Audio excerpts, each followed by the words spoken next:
Hello everyone, আসসালামু আলাইকুম। Welcome back to my channel. আশা করি সবাই অনেক ভালো আছেন। আজকে আমি আপনাদের সাথে আরেকটি ব্লগ শেয়ার করছি। আর এই ব্লগটি একটু স্পেশাল।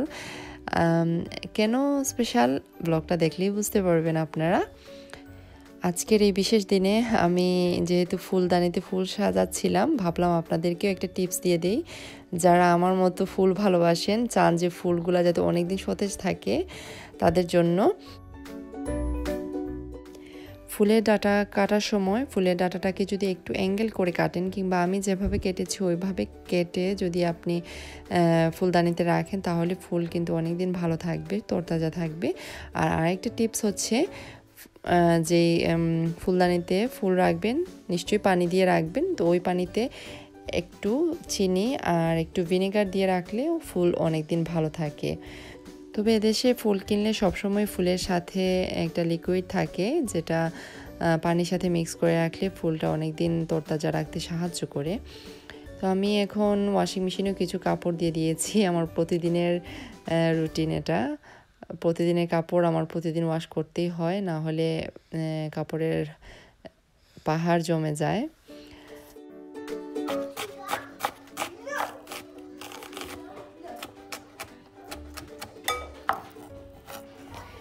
এদিকে আপনাদের ভাইজান স্পেশাল রান্নাবান্নার ব্যবস্থা করছেন।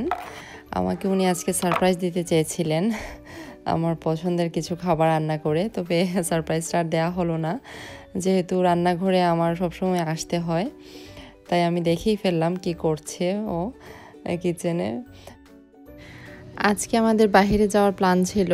আমার হাজব্যান্ড বলছিল যে বাহিরে যাবে আমাদেরকে নিয়ে, তবে আমার ভালো লাগছিল না আজকে বাহিরে যাই কিংবা রেডি হই, একটু আলসেমি লাগছিল। প্লাস মিলিসাও বাসায় নেই, ও কিংস কলেজ হসপিটালে গিয়েছে, ওর ওইখানে একটা ইন্টারভিউ আছে। তো সব কিছু মিলে আজকে ভাবলাম যে বাসায় থাকি, বাসায় থেকেই আমরা আমাদের মতো করে সময় কাটাবো।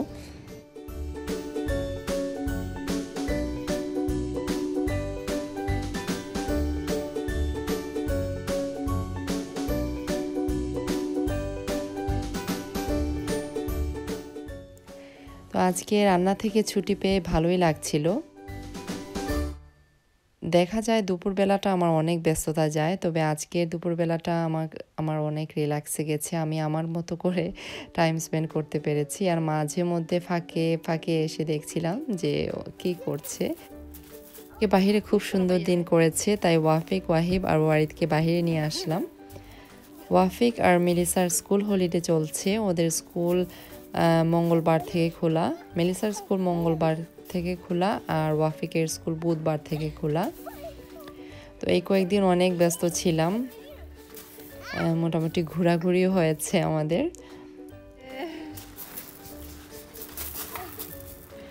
ওয়ারিদ মাশাল্লাহ সুইংয়ে বসলে অনেক খুশি হয়, খুব এনজয় করে ও সুইংয়ে বসলে। তো আমি ওকে সুইংয়ে বসিয়ে রাখি, তো আমার দিকে তাকিয়ে তাকিয়ে শুধু হাসে।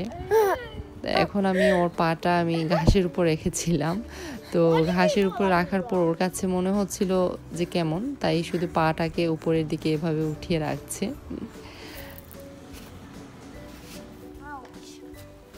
তো ওইদিকে আমার হাজব্যান্ড রান্না করছে রান্নাঘরে, আর আমি এদিকে ওদেরকে নিয়ে গার্ডেনে একটু খেলা করছিলাম। সব ব্লগেই নিজের কাজকর্ম নিয়ে কথা বলি, ওইভাবে ফ্যামিলি নিয়ে কথা বলা হয় না। দেখা গেছে যে যা করি সেটাই আপনাদেরকে বলি, তবে আজকে ভাবলাম আমার হাজব্যান্ডকে নিয়ে কিছু কথা বলবো।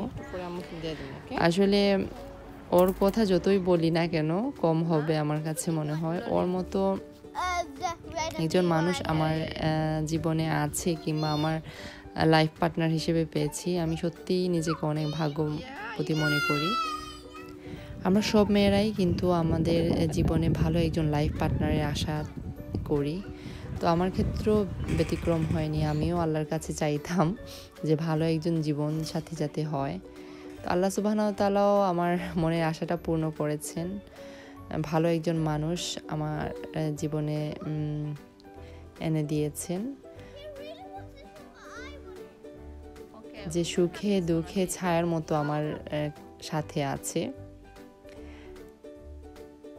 আমার খুশিতে যে খুশি হয় সব সময়, কিংবা আমার দুঃখে যে দুঃখী হয় সব সময়, সব কিছু একদিকে আর ওর পরিবারের প্রায়োরিটি আরেকদিকে। শত ব্যস্ততার মধ্যেও ওর যতটুকু দায়িত্ব আছে একজন বাবা হিসেবে, একজন হাজব্যান্ড হিসেবে, ও ঠিকই পালন করে সব কিছু। কোনো কিছুর দিকে ও কোনো কমতি রাখে না। আসলে ব্যবসা বাণিজ্য নিয়ে অনেক বেশি ব্যস্ত থাকে সব সময়, তবুও শত ব্যস্ততা থাকলেও, শত স্ট্রেস থাকলেও আমাদের ঘরের দরজার বাইরেই ও সব কিছু রেখে আসে। যখন দরজার ভেতরে ঢুকে তখন আর সেই ব্যস্ততা, সেই স্ট্রেস কিছুই ওর চেহারায় দেখা যায় না, কিংবা মনের মধ্যেও থাকে না। তখন ও অন্য এক দুনিয়ায় চলে আসে, যেটা আমাদের দুনিয়া। ওর মধ্যে একটা জিনিস আছে যেটা আমার খুবই ভালো লাগে, ও নিজের কথা চিন্তা করার আগে অন্যের কথা চিন্তা করে, অন্যের ভালোটা আগে বেশি চিন্তা করে। তো আমরা আমাদের সংসারে একটা জিনিস খেয়াল রাখি, কিংবা আমাদের জীবনে একটা জিনিস সবসময় মেনে চলার চেষ্টা করি, যে আমরা যদি অন্যকে ভালো রাখতে পারি, আল্লাহ সুবহানাহু ওয়া তাআলা আমাদেরকে ভালো রাখবেন। তো আমরা সবসময় এটাই চেষ্টা করি। অনেকেই আমাকে প্রশ্ন করেন যে আপু, আপনার সংসারটাকে এত গুছিয়ে কিভাবে রাখেন, কিংবা এত গুছিয়ে কিভাবে করেন? আসলে আমাদের জন্য আমাদের সংসারটা হচ্ছে অনেক মায়ার, অনেক যত্নের। তো আমরা যদি আমাদের মায়ার জিনিসটাকে যত্ন করে না রাখি তাহলে তো হবে না। তা যত্ন না করলে তো নষ্ট হয়ে যাবে। যে কোনো জিনিসই দেখবেন যত্ন করে রাখবেন, খুব ভালো থাকবে। তো আমাদের সংসারটাকে যদি আমরা যত্ন করে রাখি, গুছিয়ে চলি, আমাদের নিজের লাইফটাকে যদি গুছিয়ে রাখি, তাহলে দেখবেন সংসারটা কিন্তু অনেক সুন্দর হয়। সুখ দুঃখ সবার জীবনেই কম বেশি আছে। আপনারা হয়তো আমার জীবন দেখছেন, মনে করছেন আপু অনেক সুখী আছে। হ্যাঁ, আল্লাহ সুবহানাহু ওয়া তাআলা আমাদেরকে যেভাবে রেখেছেন অনেক শুকরিয়া জানাই প্রতিটা দিন, প্রতিটা মুহূর্তে। তবে দুঃখ আসলে কি আর মনটাকে খারাপ করব না? আমরা যেমন সুখটাকেও জীবনে চাইব, তেমনি দুঃখ জীবনে আসলেও হতাশ হব না, ধৈর্য ধারণ করব। আমরা যখন তৃষ্ণার্ত থাকি তখন পানি পান করলে যেমন ভালো লাগে, কিংবা বোঝা যায় যে পানির মর্ম কত, ঠিক তেমনি দুঃখের পর সুখ যখন আসে তখন বোঝা যায় যে সুখের মর্ম কত।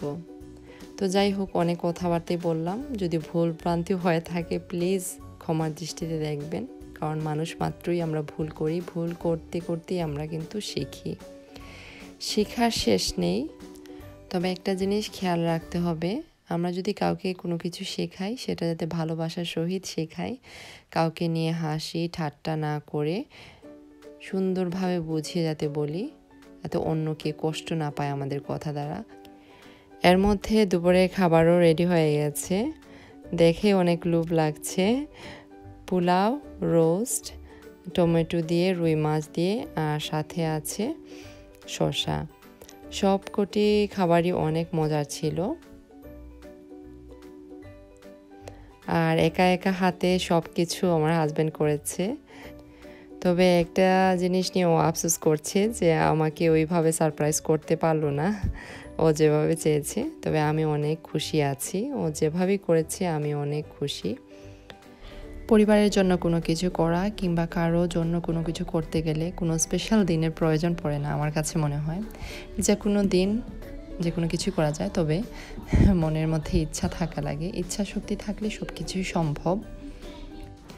এর মধ্যে মেলিসাও বাসায় চলে এসেছে। মেলিসাকে দেখে ওয়ারিদ খুব খুশি, ওর কোলে গিয়ে মাথাটাকে এভাবে ফেলে রেখেছে। যখনই মেলিসা রুমে ঢুকে কিংবা মেলিসাকে দেখে তখন ও খুশিতে লাফাতে শুরু করে।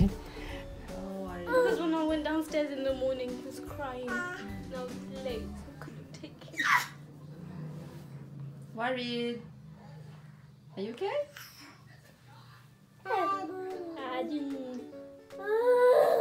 Can you say uppy? Say uppy? Say uppy?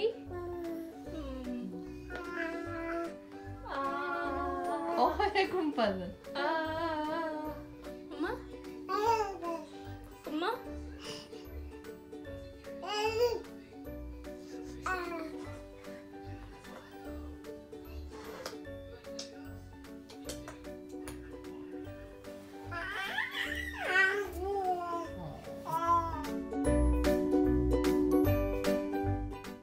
এতক্ষণে হয়তো আপনারা বুঝেই ফেলেছেন যে কি উপলক্ষ ছিল আজকে। তো আমি উপরে ছিলাম, তো নিচে এসে দেখি একটা কেক রাখা টেবিলের উপর। তো আমরা সবাই মিলে এখন কেকটাকে কাটছি। ওইভাবে জাঁকজমক করে জন্মদিন আমরা কখনোই সেলিব্রেট করি না, পরিবারকে নিয়েই আমাদের এই খুশিটা ভাগাভাগি করি। আপনারা সবাই প্লিজ কেকের উপর লেখাটাকে একটু ইগনোর করবেন। বেকার একটু মিস্টেক করে ফেলেছে, লেখার মধ্যে একটা ওয়ার্ড মিসিং আছে। যাই হোক, এটা কোনো ব্যাপার না, ভুল হতেই পারে। Look at me. That was smallest. Wahid.